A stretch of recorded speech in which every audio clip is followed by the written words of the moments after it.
아닌 갈라디아서를 이제 한 번 남겨둔 것 같은데요. 지난주에 설교 제목은 약속과 자유를 주신 목적이 무엇인가 였습니다. 약속과 자유 혹은 유업의 상속을 우리에게 주신 목적이 뭐라 그랬어요? 기억나십니까? 우리에게 약속과 자유를 주신 목적이 뭐예요? 잘 생각이 안 나죠? 네. 4장 19절에 보면 너희 자녀들아 너희 속에 그리스도의 형상을 이루기까지 다시 너희를 위하여 해산하는 수고를 한다, 이런 말씀을 하면서 결국 우리에게 하나님이 자유를 주시고 또 우리에게 어떤 약속을 통해서 성령을 주시거나 혹은 유업을 상속을 우리에게 주시는 것은 그리스도의 형상까지 이르게 하기 위한 것이 목적이다.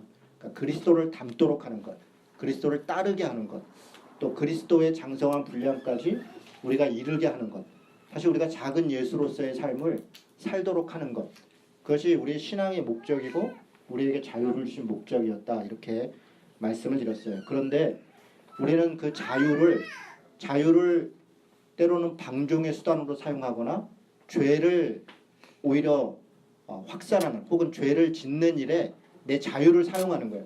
내 자유지, 내 마음이지, 내가 이렇게 하는 게 그리스도 안에서 하나님이 나를 자유롭게 했는데 내가 이렇게 하는 건 내 마음이지, 이렇게 하는데 오히려 자유를 사용하는 그런 일들이 있는 거죠. 5장 1절은 그리스도께서 우리를 자유롭게 하려고 자유를 주셨다.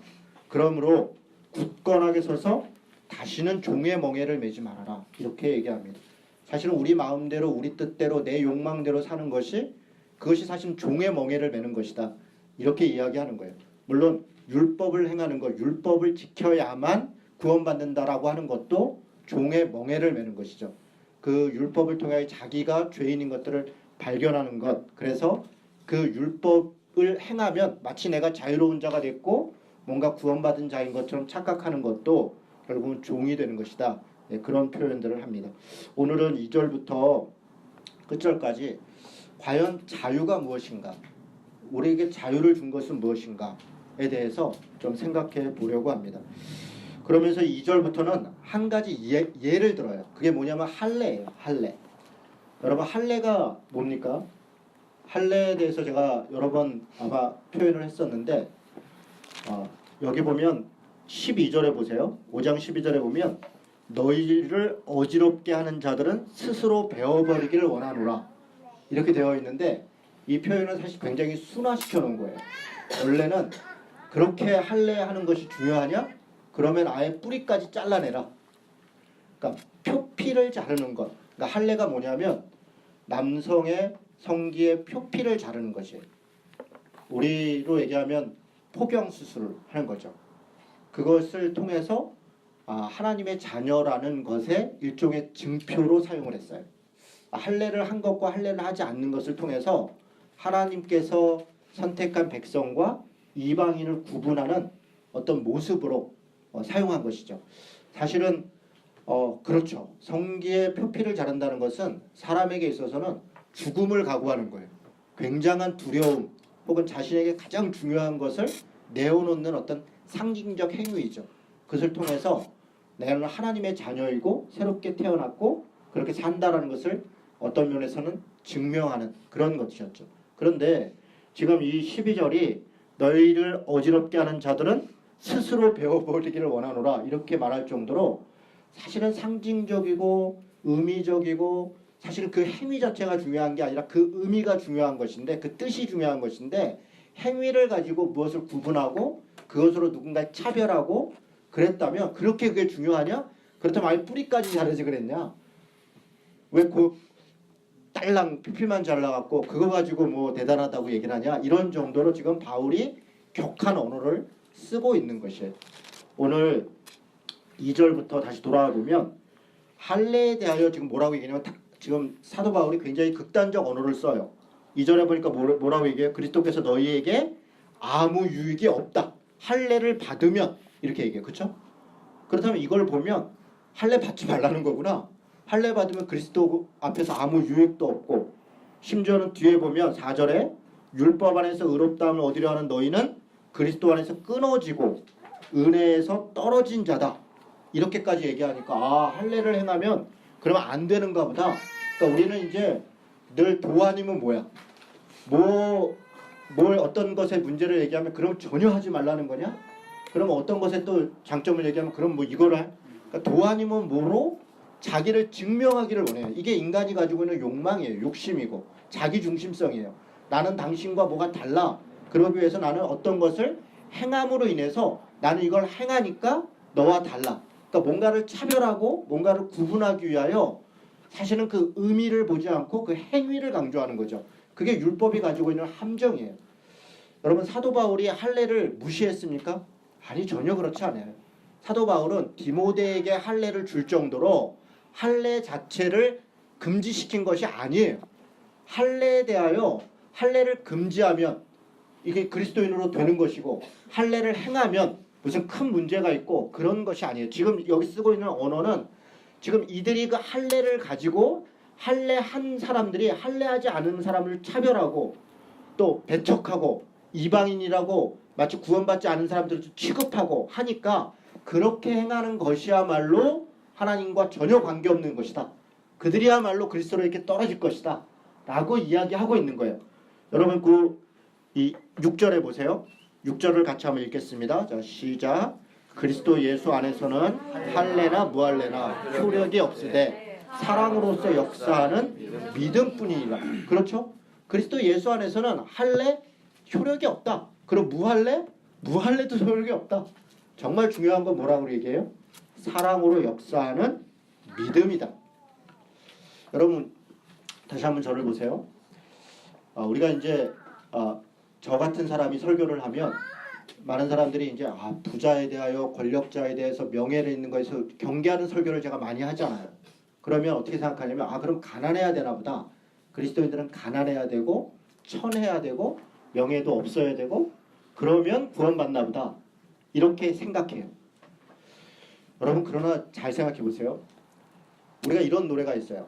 돈으로도 못 가요 하나님 나라. 그렇죠? 부자여도 못 가요 하나님 나라. 잘생겨도 못 가요 하나님 나라. 그럼 거꾸로 돈 없으면 가고 못생기면 가고 지식으로도 못 가요 하나님 나라. 그럼 지식이 없어야 가나 보다. 그럼 그런 의미인가요? 아니요. 하나님 나라 어떻게 간다고 얘기를 해요? 믿음으로 가는 나라 하나님 나라. 그러니까 돈과 지식과 생김새와 권력과 관계가 없다는 거예요. 근데 거꾸로 그럼 돈이 없으면 얼굴이 못생기면 권력이 없으면 뭐가 없으면 가나 보다. 이게 이렇게 양극단으로 가는 거예요. 할례에 대해서 문제를 얘기하니까 그러면 할례를 안 받은 사람이 더 좋은 거구나. 그런 이야기가 아니에요. 지금 물론 갈라디아 교인들에게 있어서 할례를 가지고 와서 외식을 강조하고 그걸로 누구를 차별하려고 할 때 할례를 받지 않겠다고 얘기하는 건 대단한 용기예요. 그 상황에서는. 그 상황에서 나는 그렇게 하지 않겠다. 왜냐? 당신들이 그 할례라고 하는 고귀한 것을 가지고 누군가를 차별하고 신앙으로 억압하고 또 어떤 것들을 정죄하고라는 것을 쓴다면 나는 차라리 하지 않은 걸 통해서 그 정죄를 내가 받겠다. 라고 할 때는 무할례는 굉장히 의미가 있어요. 그러나 무할례를 통해서 또 누군가를 차별하고 누군가를 정죄하고 라고 하는 것으로 사용한다면 무할례도 아무것도 아닌 거예요. 그렇죠? 우리는 무엇을 행함으로 무엇이 됨으로 무엇을 가짐으로 하나님께 인정을 받거나 그렇게 구원을 받는 존재가 아니에요. 왜냐하면 우리가 무엇을 한다 한들 사실은 우리는 여전히 죄인이에요. 무엇을 가진다고 한들 여전히 우리는 우리 스스로 구원할 수 없는 존재들인 거예요. 그래서 구원은 은혜이고 하나님께서 우리에게 주신 자유는 은혜예요. 은혜는 선물로 주신 것이죠. 단지 우리는 그 은혜를 받은 자들로서 그 은혜를 입은 자들로서 하나님의 뜻을 따라 행하는 것이 하나님의 뜻을 따라. 이 분에 대한 오해가 있는 거죠. 양극단으로 계속 가는 것이죠. 그리스도 예수 안에서 할례나 무할례나 효력이 없으되 오직 사랑으로서 역사하는 믿음. 이 말은 다시 얘기해서요. 사랑을 행하는 자가 곧 믿음이 있는 자구나. 물론 그런 의미가 있어요. 그러나 사실 이 말씀의 진짜 의미는 믿음으로써 행하는 사랑. 다시요. 사랑으로써 저 사람이 참 사랑이 많은 걸 보니 믿음이 있구나. 물론 그럴 수 있어요. 그러나 우리가 세상에서 사랑을 행하고 정의를 행하고 인권을 행하고 하는 분들이 많이 있어요. 믿음과 관계없이. 인간에 가지고 있는 연민 혹은 인간이 가지고 있는 고귀함 이런 것들로 우리는 사랑을 행할 수 있고 인권도 정의도 행할 수 있어요. 그 자체가 믿음은 아니에요. 지금 여기서 이야기하고 있는 사랑은 믿음으로써 행하는 사랑을 이야기하는 거예요. 그래서 그것을 사랑으로서 역사하는 사랑으로서 일하는 믿음이 일한다는 거예요. 믿음으로 일한다는 거예요. 그것이 신앙인과 신앙이 없는 사람들과 결과는 같을 수 있으나 원인과 목적이 다른 것이죠. 그럼 5절에 보면 이 5절은 사실 좀 아주 이렇게 의미 있게 봐야 될 말씀이에요. 다시 한번 보겠습니다. 5절 같이 한번 읽어볼까요? 자, 시작. 우리가 성령으로 믿음을 따라 의의 소망을 기다린다. 여러분 이 말씀이 무슨 뜻일까요? 사실 이 말씀은 기독교 교리 안에서 굉장한 논쟁을 일으키고 있는 말씀이에요. 왜냐하면 어떤 부분에서 논쟁을 일으키냐면 소위 칭의 구원을 이야기할 때 이 말씀은 대단한 논쟁을 일으켜요. 왜 그렇습니까? 칭의 구원은 이런 거예요. 과거적인 거예요. 예수를 믿음으로 우리가 의롭게 칭함을 받았다. 그래서 우리는 구원을 받았다. 행함이 아니라 믿음으로 받았다. 그래서 우리는 모든 행함은 필요가 없고 오직 믿음으로 우리는 구원받는다. 라고 이야기하는 것이 칭의 구원의 중요한 뼈대예요. 그런데 이 말씀은 우리를 당황스럽게 해요. 왜요? 우리가 성령으로 믿음을 따라 의의 소망을. 이때 의가 구원이에요. 칭의예요. 의로움을 완전한 의로움. 그러니까 아브라함이 받았던 그 복, 그 의. 이 갈라디아서가 계속 이야기하고 있는 오직 믿음으로 의롭다 칭함을 받았다는 그 의를 사실은 예수를 믿을 때 의롭다함을 칭함을 받았다 이렇게 우리가 알고 있고 당연히 그렇게 우리가 인식하는데 여기는 좀 뭐라고 되어 있냐면 의의 소망을 기다린다고 되어 있어요. 미래적으로 되어 있어요.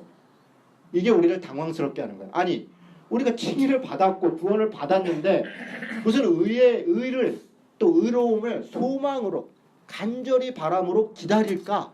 아직 이루어지지 않았다는 얘기인가? 예, 아직 이루어지지 않았다는 얘기예요. 심지어는요 21절을 보세요. 5장 21절을 지금 제가 설명드리는 부분을 잘 들으셔야 돼요. 5장 21절에 보면 육체의 욕심들, 육체의 탐심들을 쭉 이야기하면서 21절 끝에 뭐라고 되어 있냐면 이런 일을 행하는 자들은 어떤다고요? 하나님의 나라를 유업으로, 상속으로 받지 못할 것이다. 아니 이게 웬일이에요? 아니 그러면 이 앞에 있는 이 육체의 소욕을 따르는 사람들은 예수 안 믿는 사람들이라는 얘기겠죠? 아니요. 이들은 예수를 믿는 사람들이에요. 지금 갈라디아 교인들은 예수를 믿잖아요. 그들을 대상으로 얘기하는 거예요. 그런데 예수를 믿는 사람들, 하나님을 믿는 자녀들 중에 누군가는 육체의 소욕을 따라 하나님을 믿고 있고 누군가는 성령을 따라 하나님을 믿고 있다는 거예요. 지금 유대인들 중에 하나님을 믿지 않는 사람들은 없어요. 그리고 지금 이 갈라디아 교인들은 이미 바울을 통해서 교회를 형성하고 있다고요. 거기에 누군가가 적은 누룩같이 와서 속여서 다시 유대인들처럼 율법의 몇 가지들을 행해야 마치 구원받은 자인 것처럼 속였고 그것에 지금 넘어갔어요. 다른 복음이 전해졌어요. 그러니까 그들은 지금 복음 안에서 바른 복음과 잘못된 복음 안에서 왔다 갔다 하고 있을 뿐이지 그들이 예수님을 모르거나 믿지 않고 있는 상황이 아니에요. 그런데 그런 분명히 예수를 믿었던 그리고 그 믿음 안에서 신앙생활 했던 자들에게 뭐라고 얘기하고 있어요? 이런 일을 행하는 자들은 하나님 나라를 유업으로 못 받는다. 아니 그렇다면 이게 헷갈리잖아요. 그렇죠? 우리는 예수 믿으면 구원받는다고 했는데 행함으로 구원받지 않는다고 했는데 아니 우리가 육체의 소욕을 따르면 구원받지 못한다는 얘기인가? 예, 그렇습니다. 여러분 갈라디아서를 우리가 설교할 때 야고보서와 이 갈라디아서 끝난 다음에 제가 야고보서로 들어갈 텐데 야고보서와 비교하면서 갈라디아서와 로마서는 오직 믿음으로 구원받는다는 것을 강조한다. 그래서 갈라디아서와 로마서야말로 복음 중의 복음이다. 이 갈라디아서를 혹은 로마서를 복음 중의 복음이라고 표현을 해요. 진정한 복음이다. 루터는 야고보서에 대해서 그것에 대한 논란도 있어요. 루터가 한 말이다 아니다 이런 논란이 있어요. 그러나 분명한 것은 루터가 야고보서를 갈라디아서보다 덜 중시 여긴 것은 사실이에요. 왜 그랬냐? 야고보서는 행함이 없는 믿음은 죽은 것이라 말과 혀로만 사랑하지 말고 행함과 진실함으로 하자. 이런 식으로 행함에 대하여 굉장히 적극적으로 또 구체적으로 강조하고 있어요. 그것을 믿음과 연결시키고 구원과 연결시키고 있어요. 그래서 야고보서에 대하여 걱정하는 시각들이 있어요. 그래서 우리는 갈라디아서는 믿음을, 야고보서는 행함을 강조했다라고 생각하지만 사실 그렇지 않아요. 갈라디아서와 야고보서는 같은 이야기를 하고 있어요. 지금 그렇지 않아요.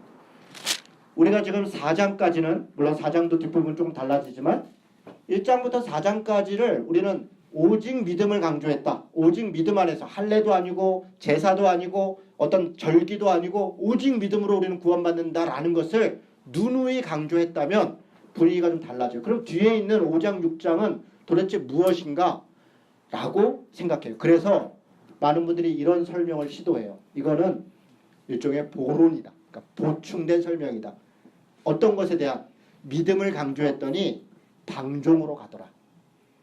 믿음을 강조했더니 막 사는 사람이 있더라. 그래서 그렇지 않아야 된다는 것을 일부 좀 보충해서 설명한 것이다. 이것은 믿음이 곧 이런 것이다라는 걸 얘기하는 게 아니라 믿는 자에 대해서 혹시 방종할까봐 조금 보충한 것이다. 이런 시도들을 해요. 그리고 약간의 더 신학적으로 들어가면 좀 더 정교하고 복잡한, 제가 여기서 잘 설명하면 그 말이 그 말 같은데 같은 말들로 약간씩 이렇게 비틀비틀해서 결국은 오직 믿음으로 이걸 다 설명해내요. 그러나 저는 그런 시도가 다 불필요한 시도다. 왜냐하면 믿음은 곧 행함이기 때문에 그래요. 믿음과 행함은 다른 것이 아니라 율법의 외식적 행위와, 지금 갈라디아서는 율법 자체를 비판하고 있는 게 아니라 율법의 외식적인 행위, 그 말은 무슨 얘기냐면 율법을 지킨다고 하면서 모든 걸 지키는 게 아니라 제사법이라든가 음식이라든가 절기라든가 이런 보여지는 것을 통해서 누군가를 차별하고 누군가를 배척하기 위해서 사용하고 있고, 율법 중에 꼭 지켜야 될 것, 일종의 도덕법들이죠. 이웃을 돕고 사랑을 실천하고 이런 것들에 대하여는 등한시하고 있는 그런 외식적인 율법적 신앙에 대하여 이야기하고 있고, 그런 율법의 행위를 통하여 구원이 있다, 뭔가 다르다라고 하는 것을 경계하면서 오직 믿음으로 우리는 성령을 따라 이렇게 저렇게 살아야 된다는 것을 강조하고 있는, 사실은 같은 이야기를 하고 있는 거예요. 설명이 잘 전달이 됩니까? 우리 뒤에 계신 분들은 잘 이해가 되세요? 알 듯 모를 듯.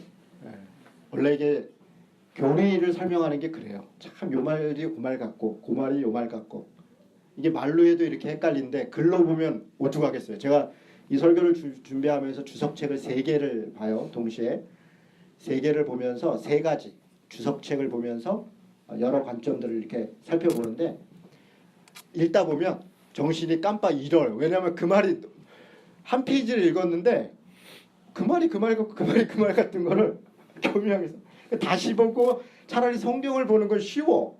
성경은 제가 볼 때 헷갈리지 않아요. 그런데 그걸 설명해 놓은 것들은 얼마나 헷갈리는지, 이게 무슨 말이야, 다시 보고 또 보고, 어려워요. 교리라는 게 참 어렵더라고요. 뭔가를 증명한다는 건 좀 어려운 것 같아요. 그러나 제가 지금 말씀드리려고 싶은 핵심은 율법의 행위, 누군가를 구분하려고 하는 외식적 행위가 아니라 믿음으로 우리는 구원받았고 그 믿음의 행함을 통하여 그 믿음을 증명해 간다. 이 말씀을 드리는 거예요. 자, 다시 돌아가고 있어요. 본문으로. 7절에 보니까 너희가 다름질을 잘 했다. 잘 믿음을 가지고 믿음의 일들을 잘 달려왔는데 누가 너희를 막아서 진리를 순종하지 못하게 했냐? 탄식을 해요. 그런데 이 누구라고 하는 이 사람들, 이 속이는 사람들이 굉장히 많았냐? 다수냐? 아니요. 여기 구절에 보니까 적은 누룩이 온덩이에 퍼졌다. 사실은 몇 사람이 혹은 한두 사람이 어떤 이야기를 하기 시작해요. 그런데 그것은 상당히 그럴듯해요. 언제나 외형적으로 보여지는 어떤 것들이니까. 사실 우리 인간은 무언가를 행하는 사람 앞에서는 껍벅 죽어요. 사실 저 같은 사람이 위험하죠. 뭔가를 행했다라고 행한다라고 하는 사람이 위험해요. 다 그것이 옳은 줄 알지만 행한다는 건 굉장히 어려운 일이에요. 믿음의 용기가 필요하고 용기만 있어야 되는 게 아니라 배려도 필요해요. 그 일을 행하려고 할 때 걸리는 것들이 있어요. 여러분 제가 주중에 하는 강의 중에 이런 그 사회적 책임을 강의하면서 이런 이야기를 했어요. 정의의 반대는 뭐냐? 우리 친구들한테 물어보요. 정의의 반대가 뭘까요? 부정의, 불의, 뭐 틀리지 않는 말이죠.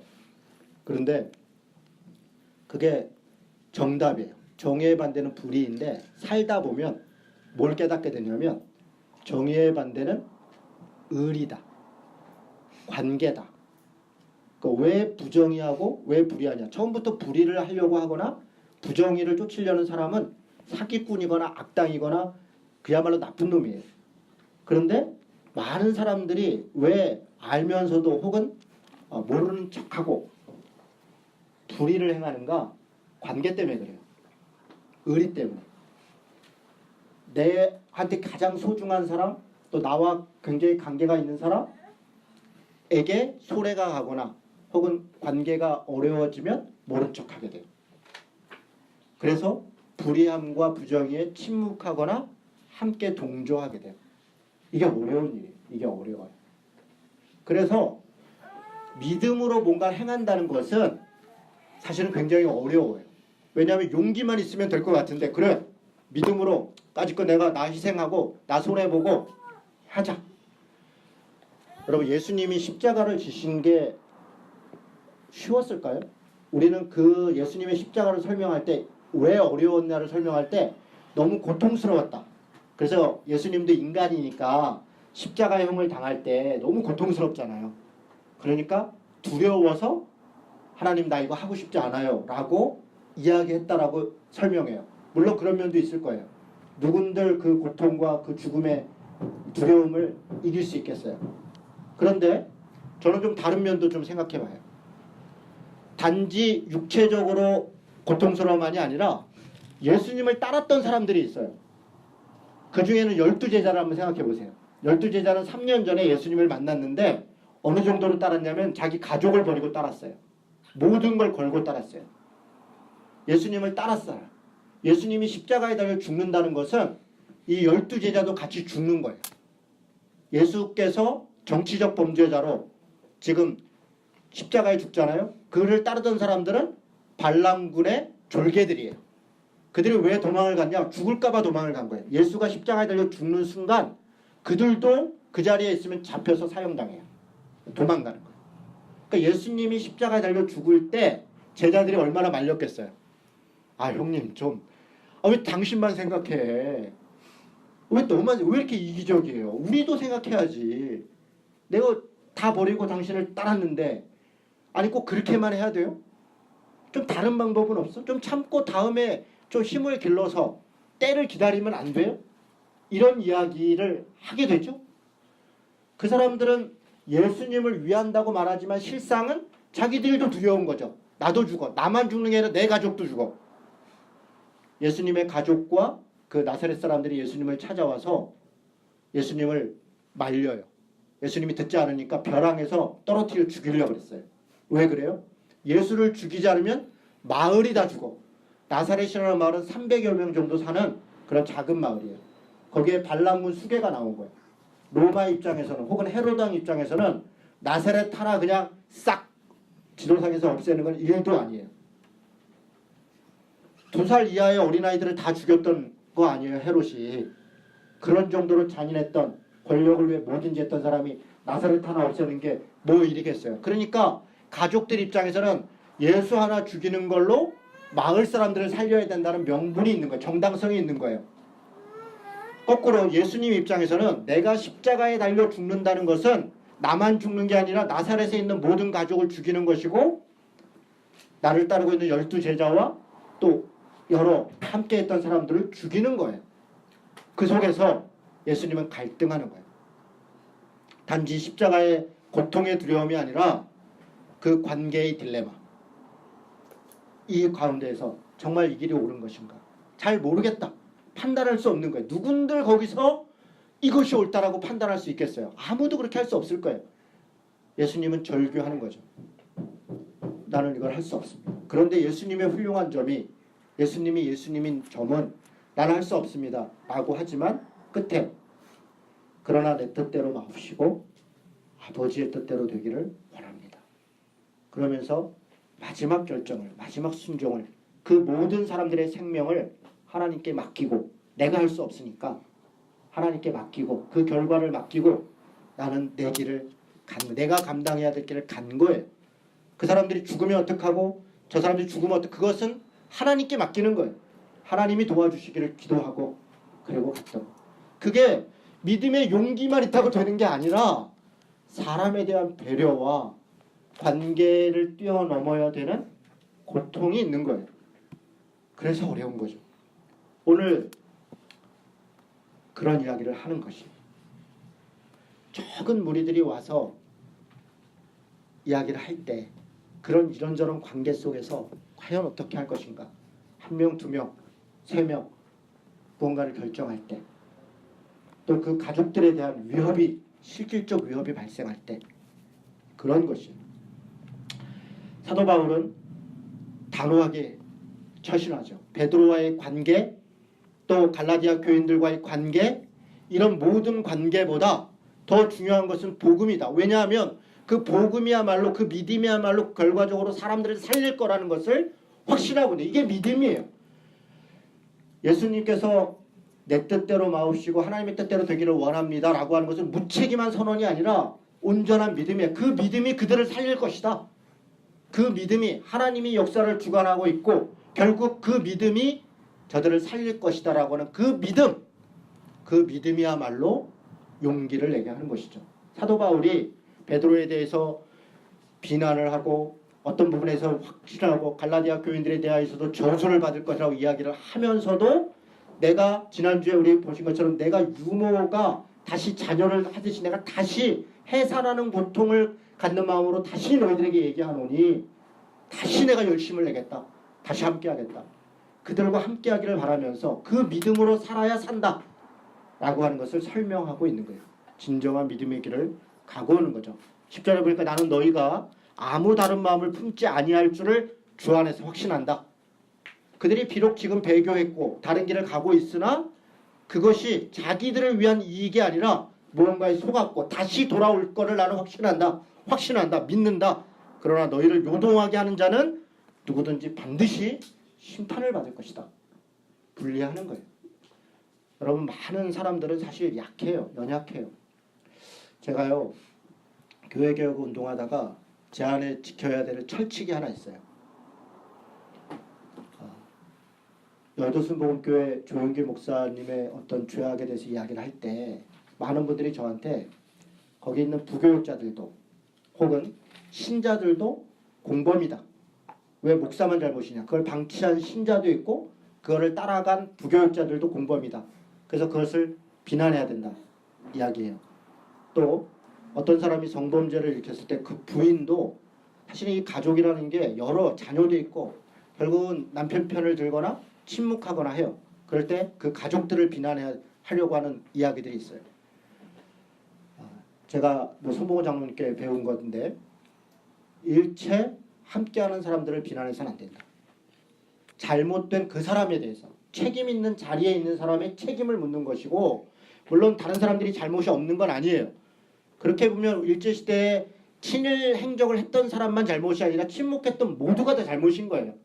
그럼에도 불구하고 우리가 친일을 청산하거나 어떤 역사의 문제를 잡을 때 책임 있는 위치에 있던 사람들은 책임을 져야 된다는 거예요. 그 부분은 일반적인 대중적 사람들과 달라요. 책임이 달라요. 역할이 다르고. 그래서 더 무거워요. 사도 바울이 왜 그 잘못을 그렇게 유혹하는 것에 넘어간 갈라디아 교인들이 밉지 않겠어요? 그들에 대한 서운함이 왜 없겠어요? 안타까움이 왜 없겠어요? 그러나 그들이 그럴 수밖에 없는 죄인이라는 것, 그들만이 아니라 나도 죄인이에요. 나도 그 자리에 있었으면 그럴 수 있다는 것에 대하여 공감하고 통감하는 거예요. 그럼에도 불구하고 책임 있는 위치에 있는 사람들은 반드시 책임을 져야 된다. 저는 이것이 원리라고 생각해요.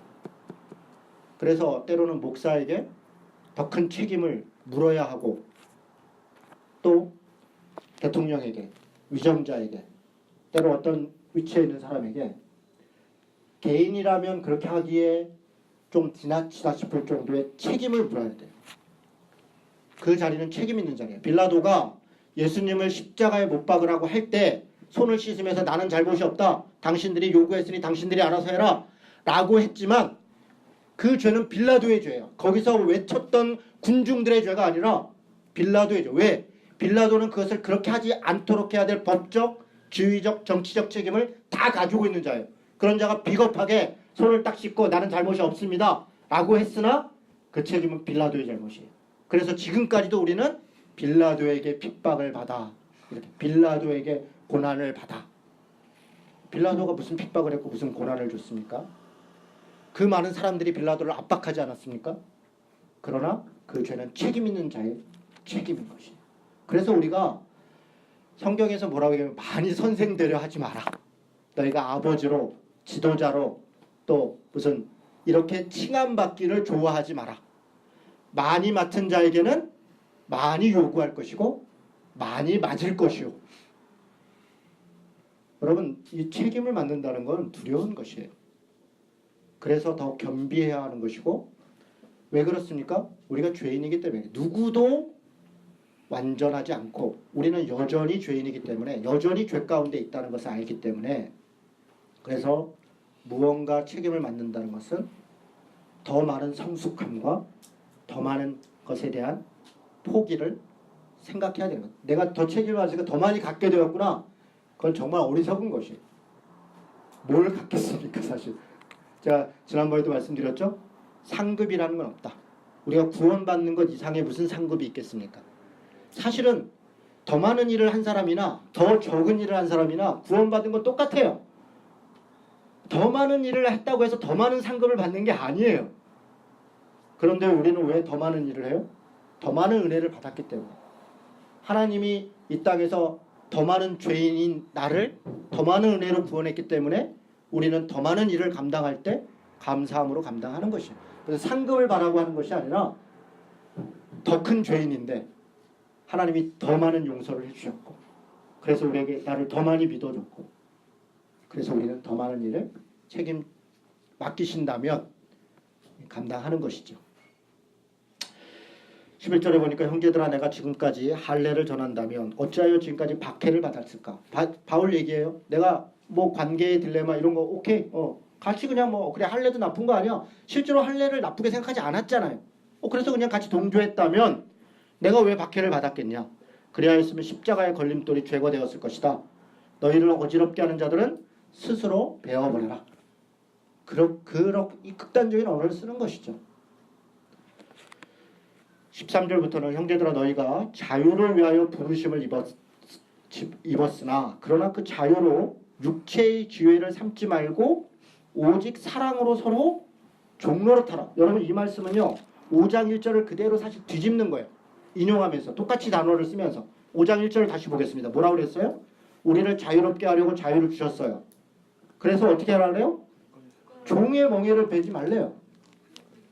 종이 되지 말아라. 그런데 여긴 지금 뭐라 그래? 다시 종이 되라. 그쵸? 자유를 줬으니까 방종하지 말고 오히려 종이 되라. 율법의 종이 되지 말고 자기 권력의 명예의 어떤 무엇의 종이 되지 말고 무엇의 종이 되라 그래요?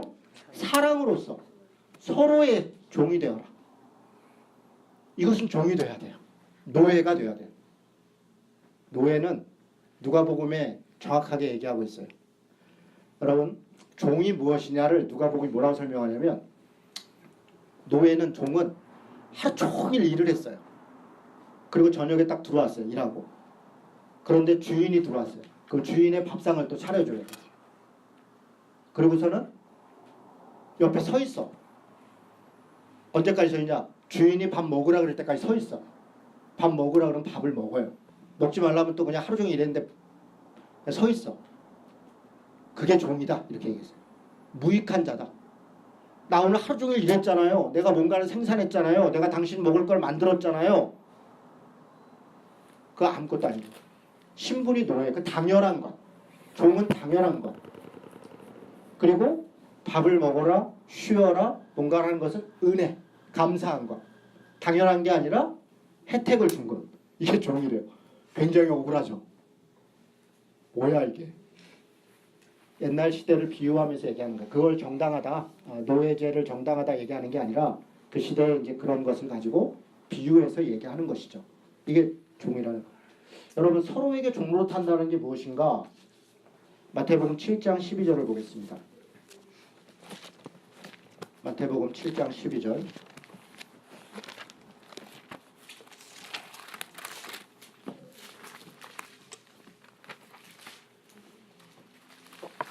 마태복음 7장 12절 찾아주셨죠?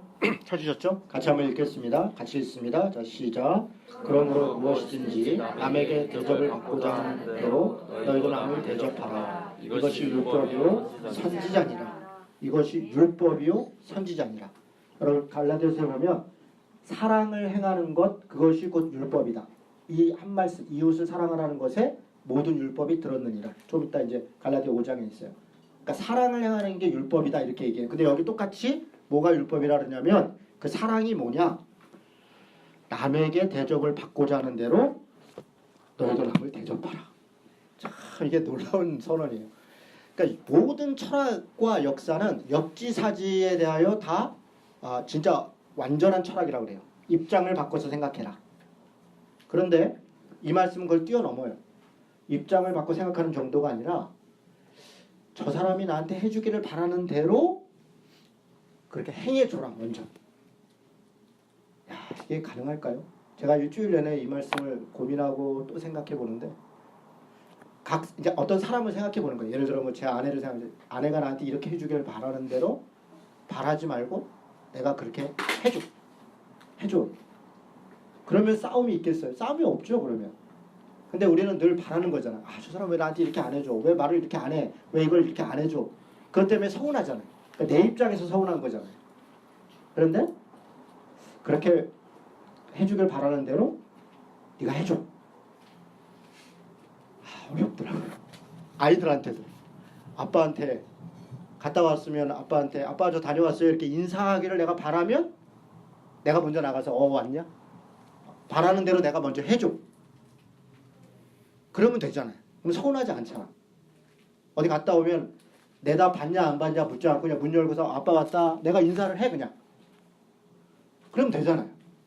근데 우리는 이제 나 조심히 들어왔는데 와서 인사도 안 하고 하고 걸리기만 해라. 이거 아주 죽는다. 예를 들어서 모든 게 그렇잖아요.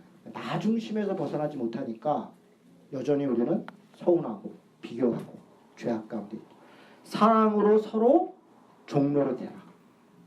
어떻게? 다시 5절로 가보겠습니다. 5장 5절. 우리가 성령으로 믿음을 따라. 어떻게 해요? 성령으로 믿음을 따라. 사실 이 말씀은 약간 오해의 소지가 있어요. 성령으로와 믿음을 따라가 두 개의 별개로 보여요. 근데 이건 별개가 아니에요. 다시 번역한다면 믿음으로 성령을 믿음의 결과로 성령을 따라. 그 성령은 어떻게 우리에게 임하시냐? 믿음으로. 우리가 예수를 믿을 때 성령이 우리 안에 영접되는 거예요. 그러니까 믿음으로 성령을 따라. 그러니까 자유는 결국 무엇인가? 방종이 아니다. 여기 보면 자유를 위하여 부르심을 받는데 육체의 기회를 삼지 말아라.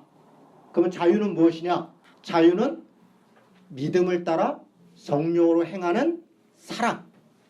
다시요. 자유는 믿음으로 그러니까 성령을 따라 행하는 사랑. 그러면 자유는 믿음이에요, 성령이에요, 사랑이에요? 이게 이제 같은 말인 같은데 이걸 글로 쓰면 이제 굉장히 헷갈리는 거예요. 저 말로 들어도 헷갈리죠. 다시요. 자유는 믿음으로 주어지는 성령을 따라 행하는 사랑이다. 이렇게 지금 제가 정의를 했어요. 자유는 믿음이에요, 성령이에요, 사랑이에요? 믿음, 성령, 사랑이 같은 거예요? 오케이. 뭐예요? 사랑. 사랑? 왜 사랑이에요? 마지막이 사랑. 마지막이 사랑이니까. 그래요. 믿음과 성령은 원인이에요. 그 결과는 사랑이에요. 결국은 자유는 뭐냐? 사랑이에요. 누가 자유인이냐? 더 많이 사랑하는 사람이 자유인이에요. 부부 중에 누가 더 자유인이냐? 더 사랑하는 사람이 자유인이에요. 누가 믿는 사람인가? 더 많이 사랑하는 사람이 믿는 사람이에요. 누가 성령 충만한 자인가? 더 많이 사랑하는 사람이 성령 충만한 사람이에요. 그러니까 자유를 가진 사람, 우리는 자유인이에요. 자유의 대헌장인 갈라디아서를 우리가 공부하고 있어요. 자유를 대헌장을 가진 사람들이 더 믿음을 강조하며 다른 사람을 무시하고 그 믿음으로 누군가를 차별하고 그 믿음으로 누군가를 억압하고 누군가를 지옥에 갈 땔감으로 여기고 그렇게 됐다면 그것은 믿음이 아닌 것이에요. 믿음은 사랑이에요. 더 이 자유를 가진 사람은 더 많은 사랑으로 서로에게 종로로 타는 것이에요. 더 많이 사랑하는 사람이 야말로 더 많이 자유로운 사람이고 그 사람이야말로 진정한 자유를 가진 사람이에요. 요한복음 8장 31절에 진리를 알지니 진리가 너희를 자유케 하리라. 진리를 알지니 진리가 너희를 자유케 하리라. 믿음을 알지니 믿음이 너희를 자유케 하리라. 어떻게 자유해요? 더 많이 사랑하니까. 서운하지 않아요. 나 중심에서 하나님 중심으로 간 것이고 다른 사람 중심으로 간 것이에요. 남이 나에게 해주기를 원하는 대로 이미 다른 사람에게 행하고 있는데 무엇이 서운하겠어요? 그 곳까지 간 것이 그리스도의 장성한 분량까지 이른 것이에요. 예수께서 십자가를 지신 것은 바로 그 완전한 사랑, 완전한 자유를 행하신 것이에요. 예수야말로 인간이 넘을 수 없는 그 선을 넘어간 것이에요. 관계의 딜레마를 깨고 가지고 있는 두려움을 넘고 그래야 해서 완전한 자유를 완전한 사랑으로 행하신 것이에요. 우리가 그 길을 가는 것이에요. 그것이 믿음이고 그것이 성령을 따르는 것이다. 이렇게 얘기해요. 16절에 보니까 성령을 따라 행하라. 그래야면 육체의 욕심을 따르지 않는다. 이 따른다는 말을 다른 말로 그냥 느낌 있는 말로 번역하면 걸어간다. 걸어간다. 성령을 따라 걸어가라. 성령을 따라 걸어가라. 여러분 이 말은 완성의 언어가 아니에요. 과정의 언어예요. 우리는 성령 충만하면 혹은 믿음이 있으면 완성됐다고 생각해요. 그러나 그렇지 않아요. 믿음은 시작이에요. 우리는 성령을 따라 걸어가는 거예요. 한 걸음씩 한 걸음씩 나아가는 거예요. 그래서 열매를 맺어 가는 것이에요. 지금은 부족하지만 방향은 분명한 것이에요. 서로에게 종로탄 데까지 이르러 가는 거예요. 육체의 욕심을 이루지 않는 방법, 그것은 성령을 따라 걸어가는 것이에요.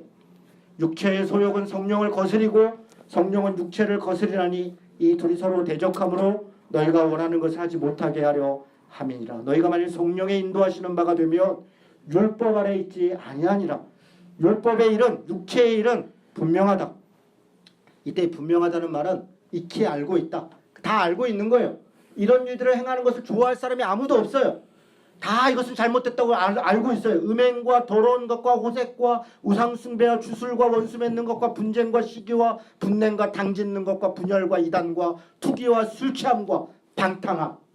여러분 여기 들어가지 않은 것은 이거 지금 패턴을 얘기하는 거예요. 어떤 생각나는 걸 적은 거예요. 여기 들지 않았다고 죄가 아닌 게 아니에요. 이런 더러운 것들, 우리 욕망으로부터 나오는 것들, 우리의 욕망의 찌꺼기로부터 올라오는 것들, 이런 것들은 다 육체를 따라 행하는 것이고 이것들의 결과는 분명하다. 여러분 이거 한번 행했다고 지옥 간다 그런 얘기를 하는 게 아니에요. 이것이 우리의 삶을 지배하고 있는 거예요. 하나님의 말씀에 순종하려 하지 않고 성령을 따라 행하려 하지 않고 이것을 당연시 여기면서 계속 그 길을 간다면 이런 일을 행하는 자들은 하나님의 나라를 어찌 유업으로 상속으로 받을 수 있겠는가? 그렇지 않겠습니까? 이것을 당연시 여기지 않고 그래서 회개하고 돌이키면서 나 자신을 하나님께 내어드리기를 연습하면서 우리가 그 길을 따라가는 거예요. 오직 성령의 열매는 사랑과 희락과 화평과 오래 참음과 자비와 양성과 충성과 온유와 절제. 이것도 9개만? 아니요. 9개의 여러 가지 좋은 것들을 그게 다 성령의 열매. 성령께서 우리에게 그렇게 인도해 주실 때 우리가 이 길을 따라 걸어가는 거예요. 참지 못하는 성품이지만 또 한번 참는 거예요. 절제하지 못했지만 또 한번 절제하는 거예요.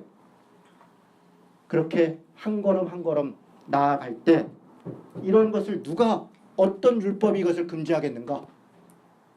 24절 말씀 같이 있습니다. 자, 시작.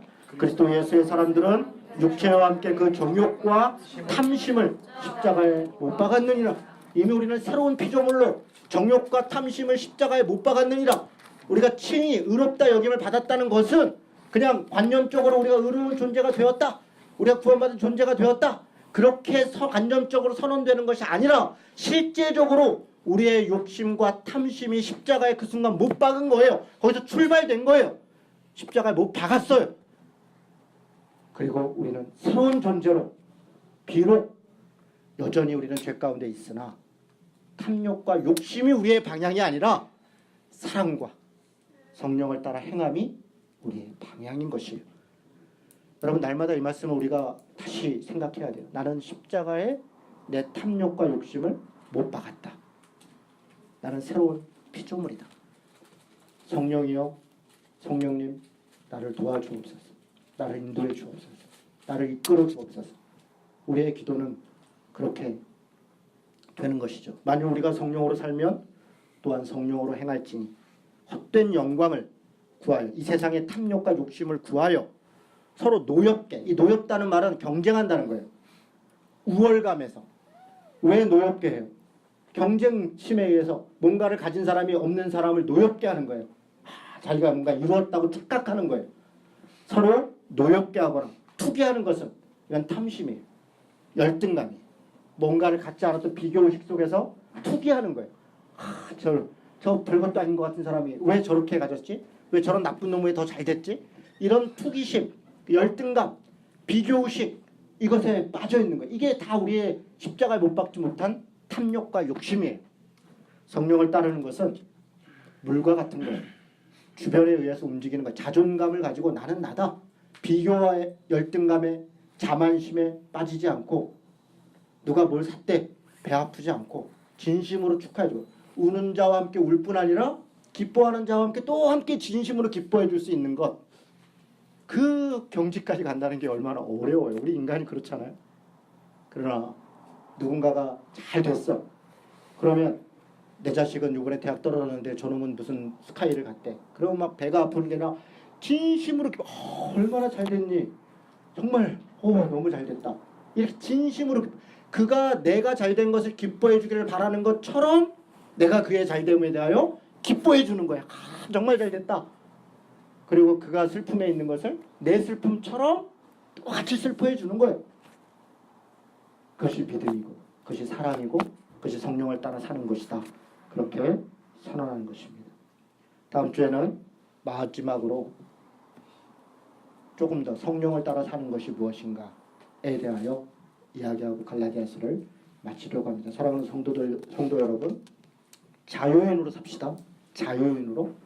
방종자가 아니라 자유인으로. 자유인은 서로 종로릇하는 것이에요. 이번 한 주간이 여러분에게 이 자유를 경험하는, 자유를 행하는 진정한 자유인으로 회복되는 그런 한 주간 되시기를 주님의 이름으로 축원합니다. 질문이 있으신가요?